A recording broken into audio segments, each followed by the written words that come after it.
Hello students, welcome to my study centre GS Pathshala. मैं आप लोगों को पढ़ा रहा हूँ लूसेंट प्लस एनसीईआरटी हिंदी और इंग्लिश दोनों में इन अ कॉम्प्रिहेंसिव वे। हमने चैप्टर 1, 2 और 3 पढ़ लिया। आज हम चैप्टर 4 पढ़ रहे हैं जिसका नाम है बुद्धिज्म। इसका पार्ट 1 आज हम पढ़ेंगे। जिसमें हम पढ़ने वाले हैं उसका कंटेंट्स ये है। विषय सूची, इसमें हम क्या क्या पढ़ने वाले हैं। हम पढ़ेंगे आज सिद्धार्थ गौतम के बारे में और बुद्ध के बारे में। सिद्धार्थ गौतम कौन थे और बुद्ध वो कैसे बन गए, इसके बारे में जानेंगे हम।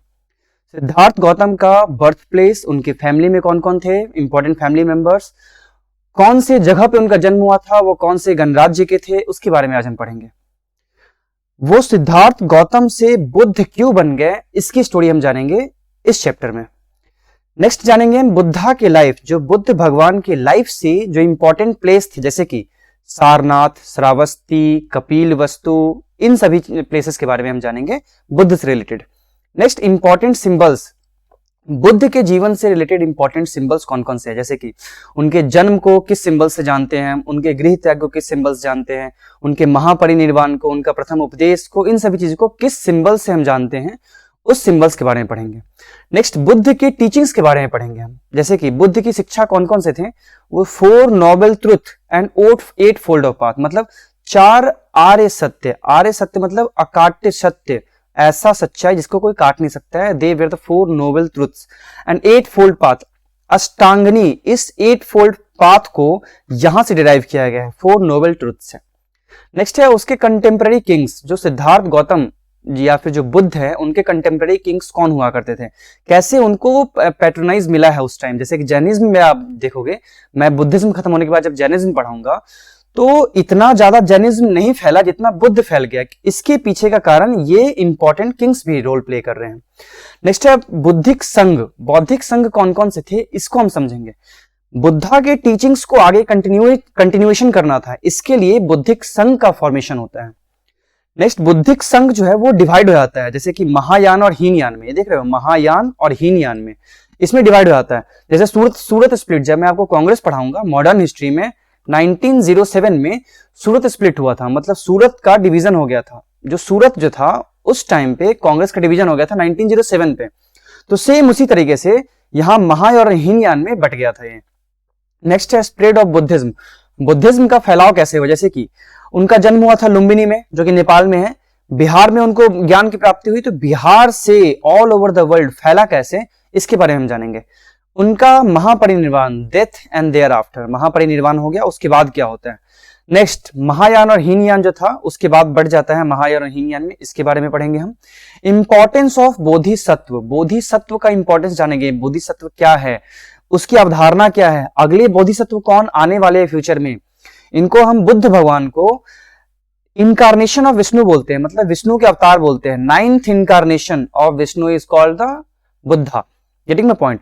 तो बोधिसत्व कौन थे, जैसे कि जब मैं आपको इस्लामिक पढ़ाऊंगा, जब इस्लाम धर्म का राइज हो रहा था, तो उस टाइम जो अभी आप खलीफा सुन रहे हो, तो खलीफा और बोधिसत्व, the Khalifa is same as that of the Bodhisattva. जो उनका खलीफा का कॉन्सेप्ट है वही बोधिसत्व का कॉन्सेप्ट है।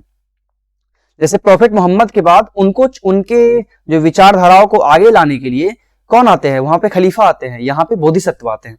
नेक्स्ट बुद्धिक लिटरेचर, कौन कौन से लिटरेचर थे, जैसे कि सुत्त पिटाक, विनय पिटाक, अभिधम्म पिटाक। उसके अलावा कौन से लिटरेचर जो हमारे लिए इंपॉर्टेंट है, जैसे कि ललित विस्तार, इन सभी के बारे में पढ़ेंगे हम। नेक्स्ट है इंपैक्ट ऑफ बुद्धिज्म। जो वैदिक एज चल रहा था उसके अचानक बाद जो बुद्धिज्म और जैनिज्म आ गया, तो उसमें बुद्ध धर्म का क्या इंपैक्ट पड़ता है भारत में, उसके बारे में पढ़ेंगे हम। चलिए देखते हैं, समझते हैं। Buddhism reformist era. Reformist era इसलिए लिखा हुआ है, या ना कि रिलीजन। जैसे कि मैं आपको पढ़ाया था कि इससे पहले रिलीजन हुआ करते, जैसे कि मैं आपको इस्लाम पढ़ाऊंगा, तो इस्लाम में क्या है, they were all the religion, Sanatan religion है, हिंदू रिलीजन है। पर बुद्धिज्म जो है रिफॉर्मिस्ट एरा था। बुद्धिज्म, जैनिज्म, वो आए तो थे रिफॉर्म करने, लेकिन उनके अनुयायी जो है ये इसे बना दिए थे धर्म। समझ में आ रहा है। अब समय चल रहा है 600 BCE टू 350 BCE, मतलब लगभग 250 साल के एरा में, मतलब उस टाइम का जो एज था, उस समय घटना कौन कौन से हो रहे थे। उस समय ये ट्रायंगल आप देख रहे हो, ये 3 घटना एक साथ चल रहे थे। कौन कौन से, बुद्धिज्म और जैनिज्म का उदय हो रहा था। बुद्धिज्म और जैनिज्म मतलब सिर्फ ये 2 सेक्ट्स नहीं थे, मतलब संप्रदाय ये सिर्फ नहीं थे, इसके साथ साथ कुल मिला के 62 प्लस सेक्ट्स, 62 से अधिक सेक्ट्स मतलब संप्रदाय उभर के सामने आ रहे थे, पर इंपॉर्टेंट रोल कौन प्ले करता है? बुद्धिज्म और जैनिज्म। ठीक है, ये एक साथ चल रहा था। दूसरा, उसी समय में क्या हो रहा था? फॉरेन इन्वेजन हो रहा था, मतलब विदेशों से आक्रमण हो रहा था भारत पे। पर्सियंस और ग्रीक्स जो थे, जैसे ग्रीक के अलेक्जेंडर था, पर्सियन मतलब ईरानी होता है, ये लोग आक्रमण कर रहे थे भारत पे।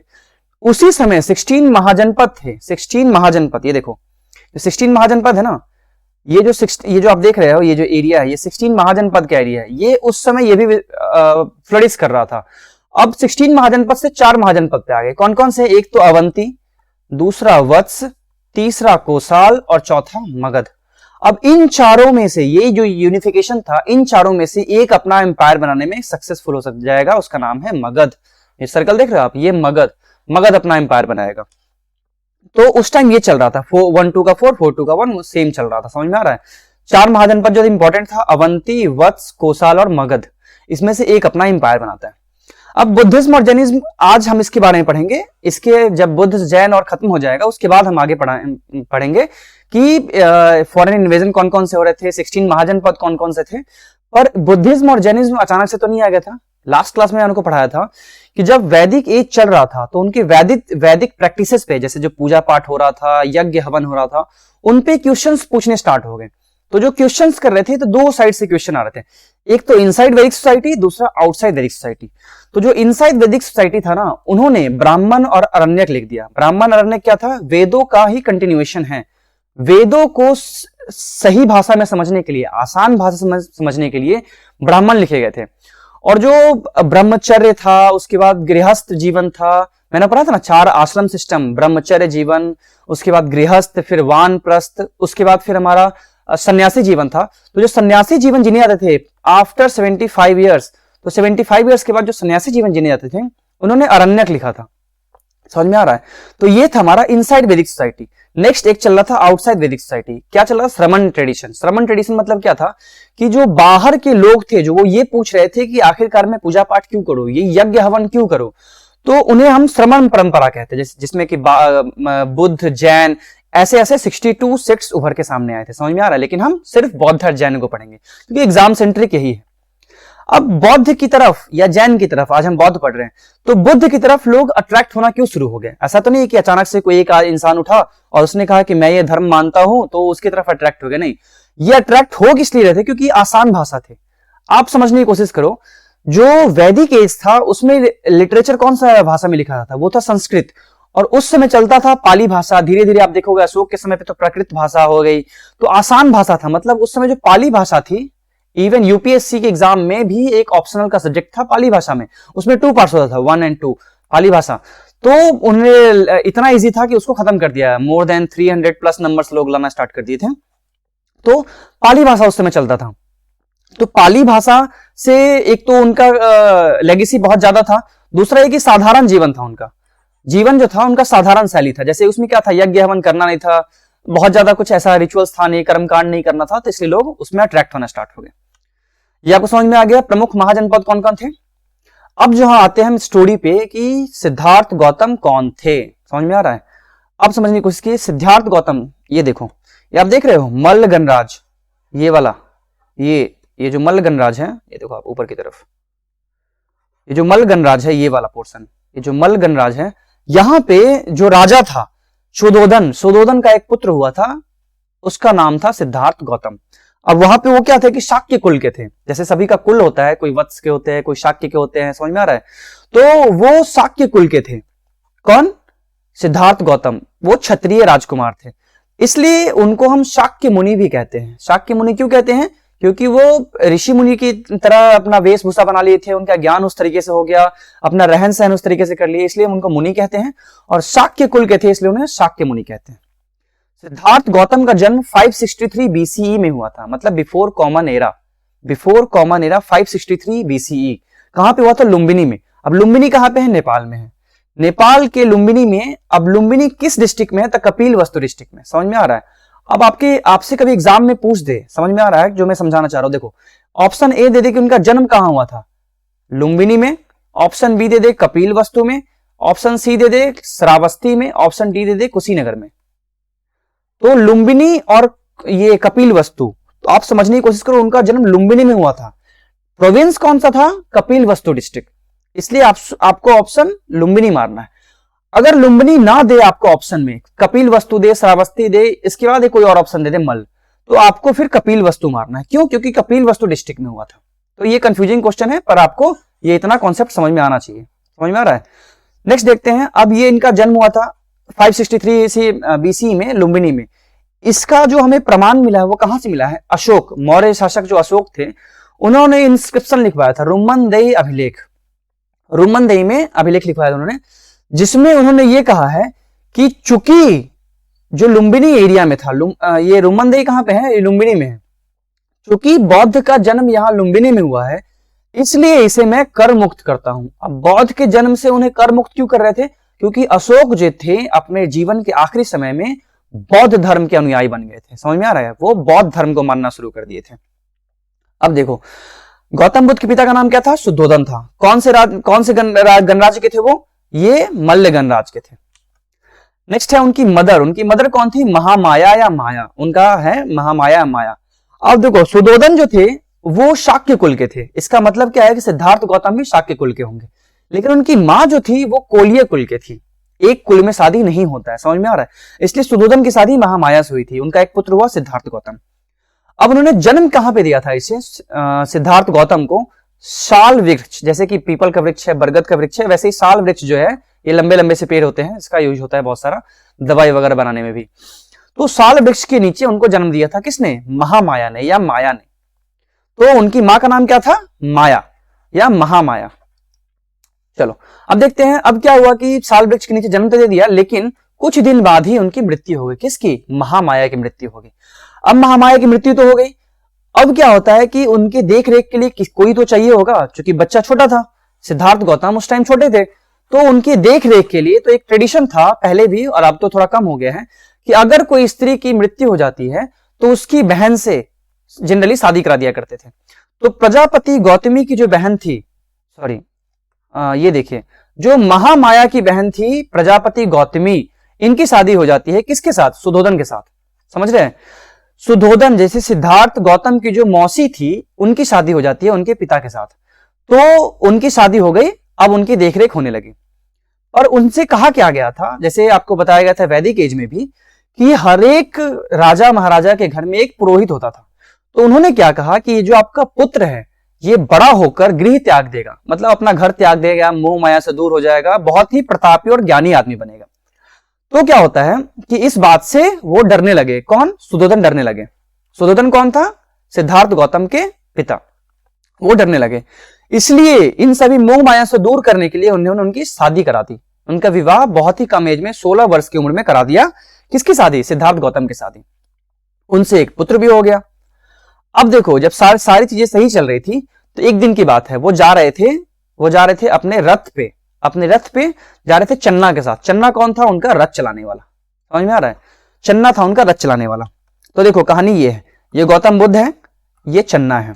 तो वो जा रहे थे एक दिन, तो उनकी नजर जो पड़ी एक वृद्ध व्यक्ति पे पड़ी। उन्होंने चन्ना से पूछा कि वृद्ध व्यक्ति ये ऐसा क्यों चल रहा है? तो उन्होंने कहा कि ये वृद्ध हो गया है इसलिए ऐसा चल रहा है। ये जो आप पिक्चर देख रहे हो ना, वो एक साथ घटना नहीं हुआ था। ये जो घटना है वो एक साथ नहीं हुआ था। ये घटना को किसी आर्टिस्ट ने एक ही में समझाया है ताकि लोगों को समझ में जल्दी चला है। इन्होंने पूछा ये वृद्ध व्यक्ति क्यों है, ये कौन है? तो इन्होंने कहा वृद्ध व्यक्ति है। चन्ना ने कहा ये संवाद किसके किसके बीच हो रहा है? बुद्ध और ये जो सिद्धार्थ गौतम और उनके रथ साथी चन्ना के बीच। तो ये वृद्ध कौन है? तो ये वृद्ध ऐसा हो जाता है, अभी आप युवक है लेकिन समय के साथ सभी लोग वृद्ध हो जाते हैं। तो उन्होंने कहा क्या मैं भी वृद्ध हो जाऊंगा? तो हाँ, आप भी वृद्ध हो जाओगे, क्योंकि ये प्रकृति की देन है, भगवान की रचना है। नेक्स्ट देखते हैं ये एक बीमार आदमी को। ये बीमार आदमी को देखते हैं, वो पूछते हैं ये ऐसा क्यों है? तो ये इन्होंने कहा कि ये बीमार है। तो ये बीमार कैसे होते हैं? जब कोई बूढ़ा हो जाता है तो वो बीमार हो जाता है।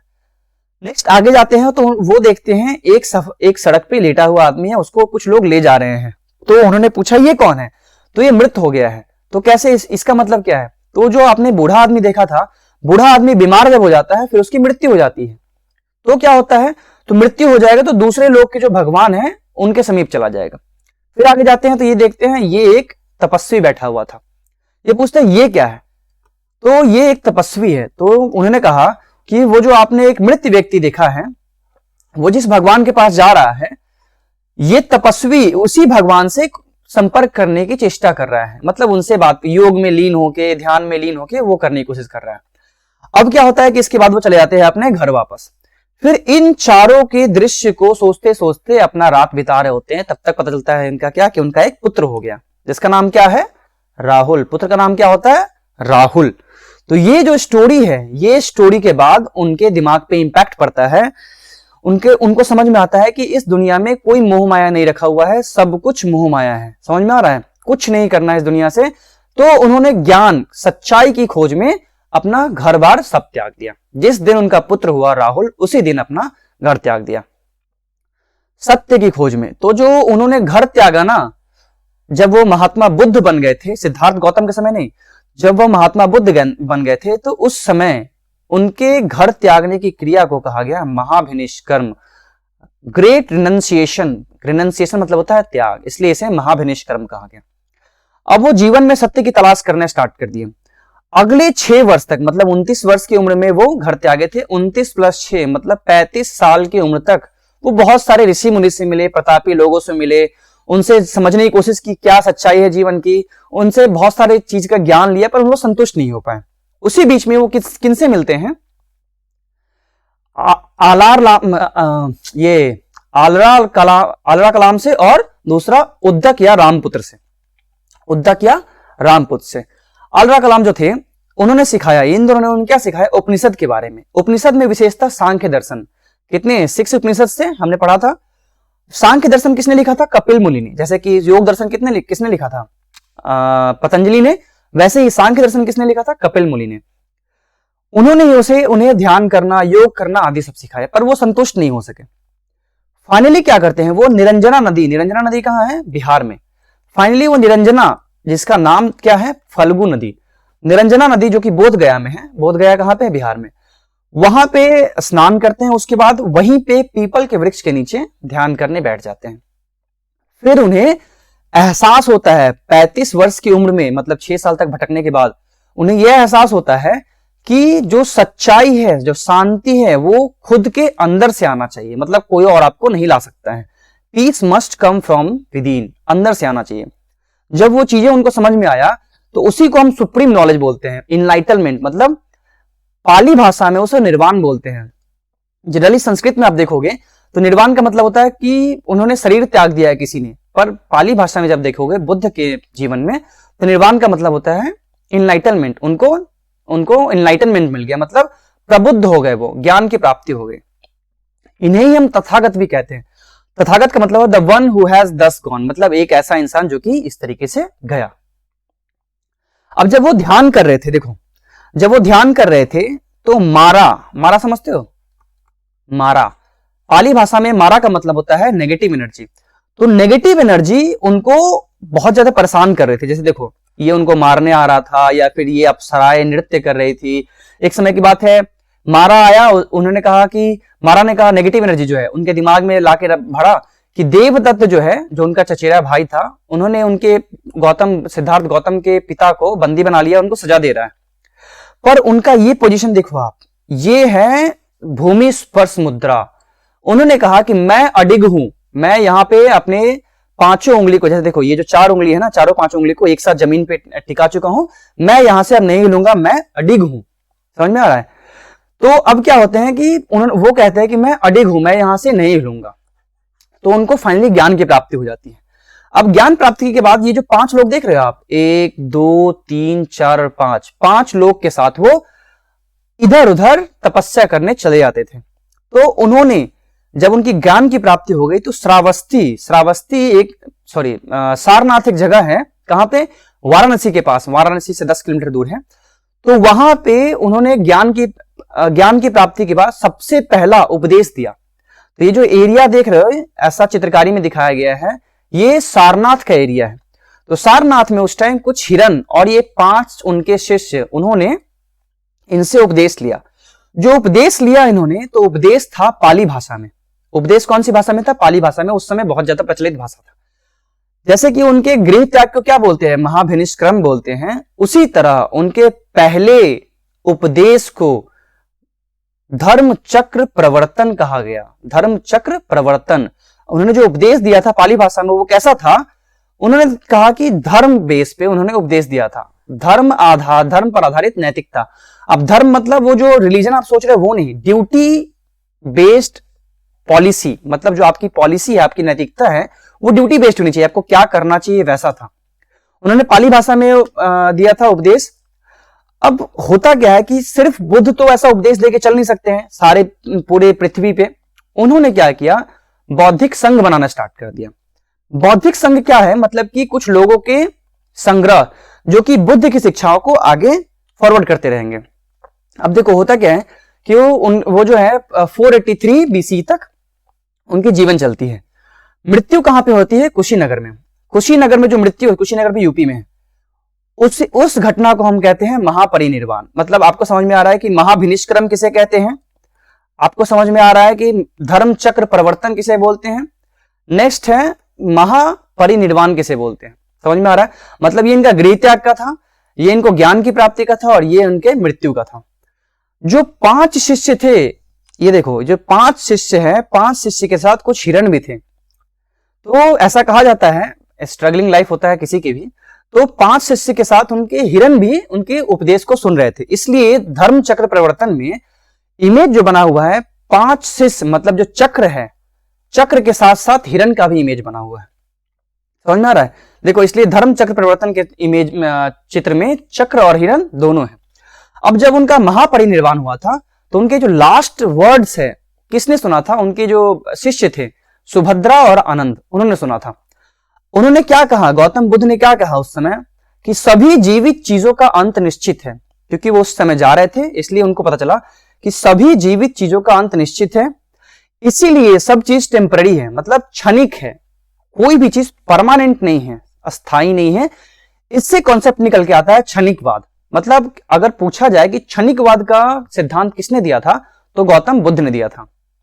नेक्स्ट है, खुद के मोक्ष के लिए कर्म करो। तो these were the 2 lines which were said by the Gautam Buddha to their disciples, जो कि 2 लाइन्स कहे गए हैं, that everything is temporary, nothing is permanent. Second thing is that, दूसरा लाइन जो कहा गया था, that work for your own salvation, don't depend on others. समझ में आ रहा है कि खुद के मोक्ष के लिए कर्म करो। अब होता क्या है कि उनकी शिक्षा जो है डिसाइपल्स मतलब अनुयायी के द्वारा संघ के रूप में चलते रहा। अब होता क्या है कि संघ के रूप में चलते रहा आगे, उनको जो रिमेंबर करते हैं, मतलब उनको याद करते हैं, वो डिफरेंट सिंबल्स के रूप में याद करते हैं। जैसे देखो मैं समझाता हूं आपको कि जो बर्थ हुआ उसका अलग, देखो एग्जाम्पल से फॉर एग्जाम्पल मैं आपको समझाता हूं। अगर उनका बर्थ हुआ है तो बर्थ को हम एलिफेंट, बुल, लोटस और फुटप्रिंट से समझते हैं। एलिफेंट ऐसा किस लिए कहा जाता है, क्योंकि उनकी मां को सपने में एलिफेंट आया था, मतलब जब इनका बर्थ नहीं हुआ था उस समय एलिफेंट आया था। तो हाथी है, सांड है, कमल है, फुटप्रिंट जो बच्चे का पैर होता है। ग्रेट रिनंसिएशन मतलब गृह त्याग, जो महाभिनिष्क्रम है, उसको याद किया जाता है हॉर्स। हॉर्स इसलिए क्योंकि वो घोड़े रथ पे बैठ के गए थे, वो घोड़े पे बैठ के गए थे। नेक्स्ट है बेगिंग बोल, मतलब वो कटोरा लेना स्टार्ट कर दिए थे क्योंकि भिक्षुक बन गए थे वो। गांधी कुटी, यहाँ पे करेक्शन होने की जरूरत है क्योंकि एनसीईआरटी दे रखा है इसलिए हम मान रहे हैं। ये एक बुद्ध भगवान पहले थे इसलिए बुद्ध कुटी यहाँ पे होना चाहिए। नेक्स्ट है एम्प्टी थ्रोन, क्योंकि वो अपना गृह त्याग के चले गए थे, अपना सिंहासन छोड़ के, इसलिए। अब इनलाइटनमेंट, उनको बुद्ध को ज्ञान की प्राप्ति होती है कहां पे, बोधि ट्री के नीचे। बोधि ट्री के नीचे कहां पे, बिहार में, बोध गया में। नेक्स्ट है वज्रासन। वज्रासन एक्चुअली नहीं है, ये जो उनका आसन था वो भूमि स्पर्श मुद्रा थी, लेकिन वज्रासन लोग कह रहे हैं, इसलिए आपको एग्जाम सेंट्रिक वज्रासन ही याद रखना है। नेक्स्ट है टीचिंग्स, उनकी जो टीचिंग्स थी, सेरेमन मतलब जो पहला अपना दिए थे उपदेश, जिसको हम क्या कहते हैं, धर्म चक्र परिवर्तन, वो कहां पे हुआ था, धर्म चक्र परिवर्तन उन्होंने दिया था सबसे पहला सारनाथ में। तो उसे हम धर्म चक्र से बोलते हैं, इसे हम लायन से भी याद रखते हैं। मतलब ऐसा कहा जाता है कि जब उन्होंने पहला धर्म चक्र दिया था, पहला उपदेश दिया था, तो शेर की दहाड़ की तरह था। दूसरा हिरन की तरह था, मतलब हिरन ने सुना था, इसलिए हिरन के सिंबल को भी हम मानते हैं उनके टीचिंग्स को, मतलब सरमन को। नेक्स्ट है परिनिर्वाण। अब परिनिर्वाण क्या है, उसको स्तूप के रूप में मानते हैं, मतलब जो उनका देहांत हो गया था, इसको हम स्तूप के रूप में याद रखते हैं। अब कुछ इंपॉर्टेंट चीजें जो आपको याद रखने हैं, उन्होंने अपने आप को कभी भगवान नहीं कहा, कि ऐसा कभी नहीं कहा कि मैं धर्म बनाने जा रहा हूं, मुझे भगवान मानो, बिल्कुल भी नहीं। उन्हें लाइट ऑफ एशिया भी कहा जाता है, मतलब एशिया का ज्योतिपुंज, उन्हें लाइट ऑफ एशिया भी कहा जाता है, एशिया का ज्योतिपुंज। अब इंपॉर्टेंस ऑफ वैशाख पूर्णिमा देखते हैं। क्या हुआ कि उनका जन्म जो हुआ, इट्स जस्ट अ कोइंसिडेंस, उनका जो जन्म हुआ वो वैशाख पूर्णिमा में हुआ। उनका जो निर्वाण हुआ, मतलब उनको ज्ञान की प्राप्ति हुई, वो भी वैशाख पूर्णिमा था। उनकी जो मृत्यु हुई, महापरिनिर्वाण, वो भी वैशाख पूर्णिमा के दिन था। इसलिए बुद्ध पूर्णिमा के दिन में इसे मनाया जाता है। अब क्वेश्चंस देख लेते हैं। क्वेश्चंस हमारे सबसे पहला क्वेश्चन हमारा ये है कि बुद्ध का अर्थ क्या है। बुद्ध का अर्थ क्या है? ज्ञान प्राप्ति, धर्म चक्र प्रचारक, प्रतिभाशाली या शक्तिशाली। बुद्ध का अर्थ होता है ज्ञान की प्राप्ति। समझ में आ रहा है? आपको अभी भी बताऊंगा, बुद्ध का अर्थ होता है ज्ञान की प्राप्ति। नेक्स्ट है, गौतम बुद्ध का जन्म कब हुआ था? तो गौतम बुद्ध का जन्म कब हुआ था? 563 बीसीई में। गौतम बुद्ध का जन्म कब हुआ था? 563 बीसीई में, 558 बीसीई में, 561 बीसीई में या 544। गौतम बुद्ध का जन्म कब हुआ था? 563 बीसीई, 563 ईसा पूर्व। कहां हुआ था? उनका जन्म हुआ था लुम्बिनी में। 563 ईसा पूर्व कहां हुआ था? लुम्बिनी में। चलो नेक्स्ट क्वेश्चन देखते हैं हम। गौतम बुद्ध का जन्म कहां हुआ था? अयोध्या में, लुम्बिनी में, वैशाली में या फिर मगध में? गौतम बुद्ध का जन्म कहां हुआ था? लुम्बिनी में, अभी भी बताया मैंने। नेक्स्ट, गौतम बुद्ध की मां का नाम क्या था? गौतम बुद्ध की मां का नाम क्या था? गौतम बुद्ध की मां का नाम था महामाया या फिर माया। जो उनकी पालन पोषण की थी उनका नाम क्या था? प्रजापति गौतमी। लेकिन उनकी मां का नाम क्या था? माया। माया, त्रिशला, कनिका या फिर कौशल्या, इनकी मां का नाम क्या था? माया। नेक्स्ट है, गौतम बुद्ध की मां किस वंश से संबंधित थी? गौतम बुद्ध किस वंश से संबंधित थे? वो थे शाक्य वंश से संबंधित, इसलिए ये तो है नहीं। नेक्स्ट है, माया वंश से, लिच्छवी वंश से, कोलीय वंश से। अब गौतम बुद्ध की मां जो थी वो कोलीय वंश से संबंधित थी। देखो, गौतम बुद्ध की जो मां थी, मदर कौन थी? महामाया। कौन सी वंश थी? कोलीय कुल से, मतलब कोलीय वंश से संबंधित थी गौतम बुद्ध की मां। चलिए नेक्स्ट क्वेश्चन देखते हैं हम। किस वृक्ष के नीचे रानी माया देवी ने गौतम बुद्ध को जन्म दिया था? कौन सा वृक्ष था वो? साल का वृक्ष, अशोक का वृक्ष, पीपल का वृक्ष या आम का वृक्ष? ये था साल का वृक्ष। गौतम बुद्ध की मां ने गौतम बुद्ध को साल के वृक्ष के नीचे, देखिए ये कौन सा वृक्ष है? साल के वृक्ष के नीचे जन्म दिया था। समझ में आ रहा है? चलिए नेक्स्ट क्वेश्चन देखते हैं। बुद्ध किस वंश से संबंधित थे? ज्ञात्रिक, मौर्य, शाक्य या कुरु? वो कौन से वंश के थे? शाक्य कुल के थे। नेक्स्ट, निम्नलिखित में से किस वंश के अभिलेख से इस परंपरा का समर्थन होता है कि लुम्बिनी शाक्य मुनि बुद्ध का जन्म स्थान था? मतलब लुम्बिनी में ही जन्म लिए थे शाक्य मुनि। शाक्य मुनि किसे कहते हैं हम? बुद्ध को। लुम्बिनी में ही महात्मा बुद्ध का जन्म हुआ था। वो कौन से वंश का अभिलेख में कहा गया था? मौर्य वंश, शुंग वंश, सातवाहन वंश, कुषाण वंश। अब ये कौन सा इंस्क्रिप्शन मिला है हमें? अशोका इंस्क्रिप्शन में। अशोका कौन से हमारे ये राजवंश के थे? वो मौर्य राजवंश के थे। नेक्स्ट है, बुद्ध के जीवन की किस घटना को महाभिनिष्कर्म के रूप में जाना जाता है? महाभिनिष्कर्म, उनका महापरिनिर्वाण, उनका जन्म, उनका गृह त्याग, उनका प्रबोधन। उनका प्रबोधन मतलब क्या है? उनको ज्ञान की प्राप्ति हुई थी, उसे हम बोलते हैं धर्म चक्र प्रवर्तन। और महापरिवर्तन नहीं, ये हमारा गृह त्याग।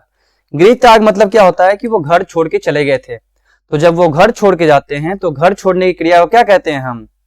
महाभिनिष्कर्म।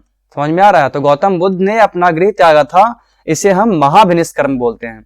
नेक्स्ट, निम्नलिखित में से किस स्थान पर गौतम बुद्ध ने आत्मज्ञान प्राप्त किया था? कहां पे? बिहार में। बिहार में कहां पे? बोध गया में।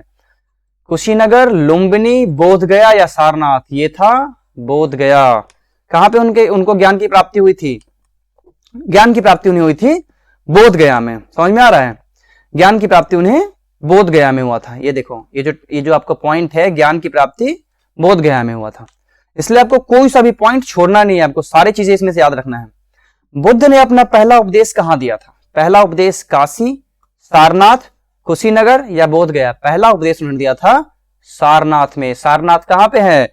बनारस से 10 किलोमीटर दूर। कहां पे? यूपी में। पहला उपदेश कहां दिया था? सारनाथ में। समझ में आ रहा है? सारनाथ में पहला उपदेश दिया था किसको? इन 5 शिष्यों प्लस हिरणों को। किस लिए? क्या उन्होंने बताया था? धर्म पर आधारित नैतिकता। और किस भाषा में उन्होंने उपदेश दिया था? तो पाली भाषा में।